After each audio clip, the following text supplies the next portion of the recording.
আর আলোকসজ্জা তো কোনো কথাই হবে না, বিশেষ করে যেহেতু 75 বর্ষ এই বছর দেশবন্ধু পাড়া। আপনারা যাবো এবার। এখানকার ইলেকট্রিক্স পুরোটাই কিন্তু লাইটের উপরেই রয়েছে। সেলফির জন্য কিন্তু একটু জায়গাটা হালকা ডার্ক হবে, অন্ধকার রয়েছে। আদি জনজাতির ওপরে যে তৈরি এবছর মুক্তি 10,000 আলোকসজ্জা, মানে এলইডি বাল্ব দিয়ে তৈরি এখানকার আলোকসজ্জা। হ্যালো বন্ধুরা, welcome back my another new blog video. তো বন্ধুরা চলে এলাম আজকে সম্পূর্ণ নতুন আরেকটা পুজো ব্লগ ভিডিও নিয়ে। বন্ধুরা আজকে ব্লগটা থাকছে আমার শহর ফালাকাটা, ডুয়ার্সের অন্যতম শহর। আর এই শহরেই দেখবো এবার পূজা কেমন কিভাবে সেজে উঠেছে। তো আজকে আমি বেরিয়েছি, আমার সাথে আমার বন্ধু সৌরভ, দুজনে মিলে একসাথে বেরিয়েছি। দুজনে রাতভর ঘুরবো, ফালাকাটার যে স্পেশাল প্যান্ডেলগুলো রয়েছে সেটা আপনাদের সাথে শেয়ার করবো। তো চলুন দেরি না করে ভিডিওটি শুরু করছি।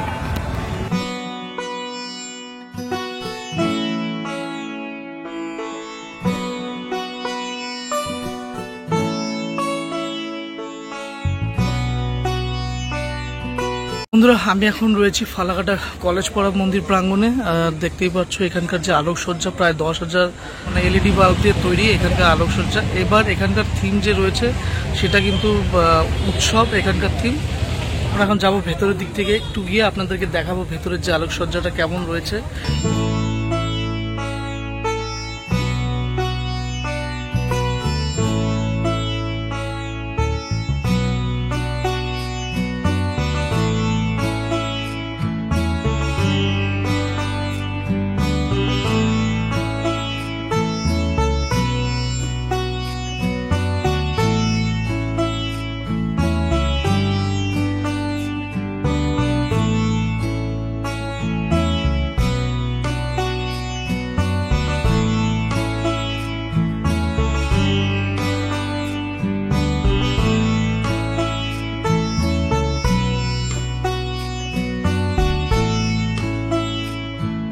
বন্ধুরা আমি এখন চলে এলাম সেই কলেজ পাড়া থেকে, এখন রয়েছে মুক্তিপাড়া। মুক্তিপাড়ায় এই আপনারা দেখতে পাচ্ছেন প্যান্ডেল। এবছরের থিম এটা 66তম তাদের বর্ষ, জনজাতির আঙিনায় মুক্তিপাড়া সর্বজনীন দুর্গোৎসব কমিটির এবার পুজো প্যান্ডেল। তো এবার চলুন দেরি না করে ভিতরের দিকে যাচ্ছি। আর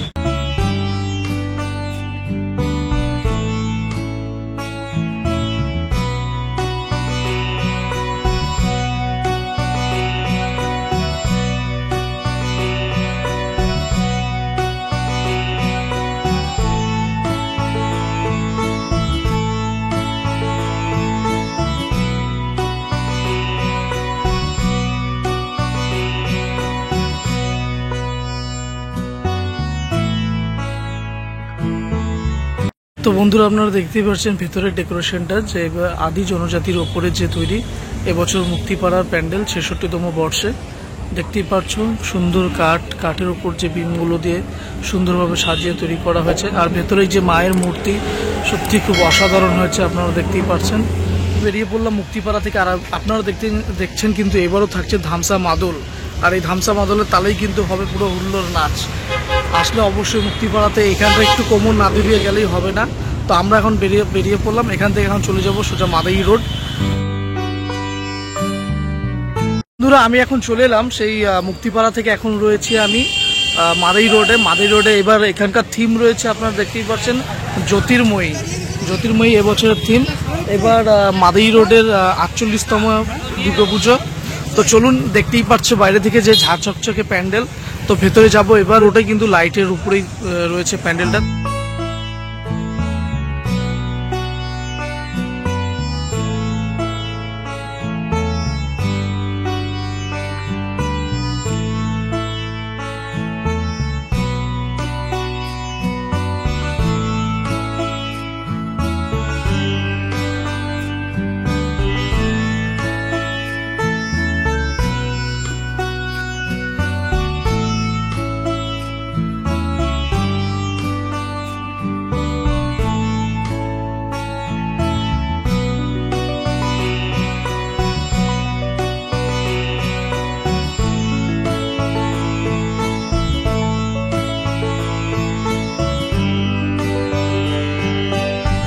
ফাইনালি বন্ধুরা আমরা সেই মাদাই রোড থেকে এখন চলে এলাম সোজাসুজি দেশবন্ধু পাড়া।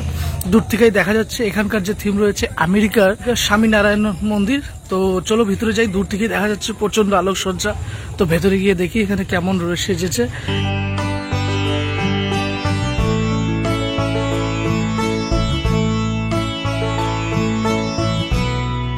ফাইনালি বন্ধুরা আমরা চলে আসলাম দেশবন্ধু পাড়া একদম মন্দির প্রাঙ্গণে। আপনারা দেখতেই পাচ্ছেন এই যে আমেরিকার সেই স্বামী নারায়ণ মন্দিরের যে অনুরূপ তৈরি।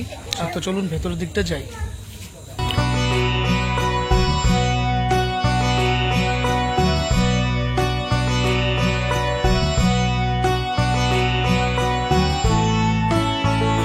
বন্ধুরা আমি ফাইনালি এখন রয়েছি কিন্তু এই দেশবন্ধু পাড়ার যে আমেরিকার যে স্বামী নারায়ণ মন্দির রয়েছে সেই মন্দিরের অনুরূপ এই মন্দির যে তৈরি হয়েছে তার ভেতরেই আমি সাথে বন্ধু জয় রয়েছে। ওর কাছে জিজ্ঞেস করবো প্যান্ডেলে কিছু দু এক কথা যদি বলো। এটা হলো আমেরিকার একটি মন্দির, স্বামীনারায়ণ মন্দির। কোইন্সিডেন্টলি কালকের যে ডেটটা ছিল ওই ডেটে ওই মন্দিরে স্থাপিত হয়েছিল। আমাদের এখানে কালকে তাই 12টার পরে কেক কাটাকাটি হয়েছে। আচ্ছা আচ্ছা। আর এখানে সমস্ত ঐতিহাসিক অ্যান্ড আধুনিকত্ব ফুটিয়ে তোলার জন্য ওখানকার কিছু ফিচার্স অ্যান্ড নতুন কিছু ফিচার্স মিক্সড করে এটা তৈরি করা হয়েছে। মোটামুটি দেখতে কালার ফিচার যেগুলো আছে, যেমন নারায়ণের বিভিন্ন রূপ দেখতে পাচ্ছ এখানে আশেপাশে দেখতেই পারবেন, রূপ আছে। তো প্রত্যেকটা জিনিস ফুটিয়ে তোলার চেষ্টা করা হয়েছে, যতটা করে আশা করি সবার ভালো লাগবে। এবছর 75তম।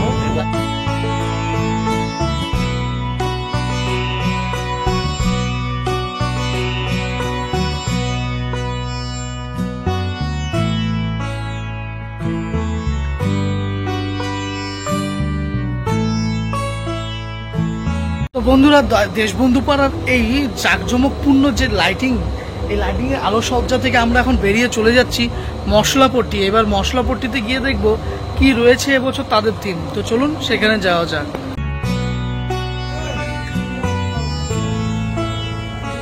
বন্ধুরা আমরা এখন রয়েছি, আমরা দেশবন্ধু পাড়া থেকে চলে এলাম সোজাসুজি মশলাপট্টিতে। মশলাপট্টির কিন্তু এবছর 53তম বর্ষ। আর আপনারা দেখতেই পাচ্ছ এবছরের যে থিম রয়েছে সমাহারের সমারোহ।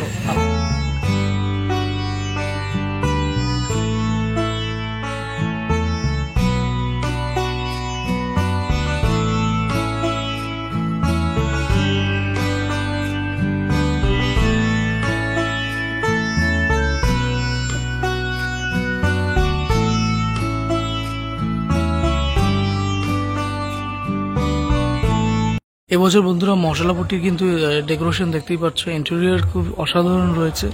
আর না বললেই না, এখানকার মায়ের মূর্তিও কিন্তু রয়েছে অসাধারণ। ভেতরে সেলফির জন্য কিন্তু একটু জায়গাটা হালকা ডার্ক হবে, অন্ধকার রয়েছে, দেখতেই পাচ্ছ এখানটা। তো বন্ধুরা আমরা এখন এখান থেকে বেরিয়ে যাব এরপরে নেক্সট আমরা চলে যাব শারদানন্দ পল্লী। তো সেখানটা গিয়ে দেখবো সেখানকার মন্দিরের সজ্জাটা কেমন রয়েছে সেটা আপনাদের সামনে তুলে ধরছি।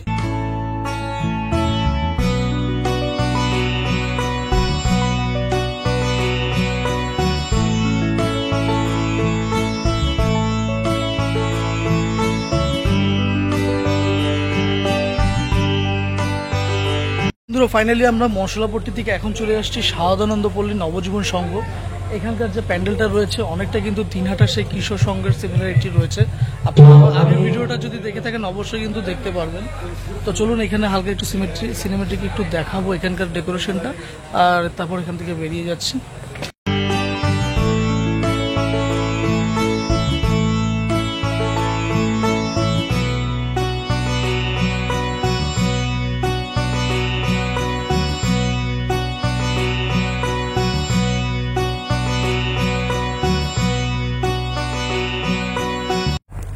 তো ফাইনালি বন্ধুরা আজকের ব্লগটা কিন্তু আমি এখানে শেষ করছি। আজকে আমার চ্যানেলের মধ্যে দিয়ে ফালাকাটা শহরের এই 2024 যে শারদীয় পুজো পুরোটা কিন্তু আমার চ্যানেলের মধ্যে দিয়ে এবছর দেখালাম। তো কেমন হয়েছে অবশ্যই লাইক, কমেন্ট অ্যান্ড শেয়ার করতে ভুলবেন না। চ্যানেলে নতুন হলে চ্যানেলটা সাবস্ক্রাইব করে দিবেন। তো চলুন দেখা হচ্ছে পরবর্তী আরেকটা নতুন ব্লগ ভিডিও নিয়ে। আজকের জন্য টাটা, বাই বাই। আচ্ছা।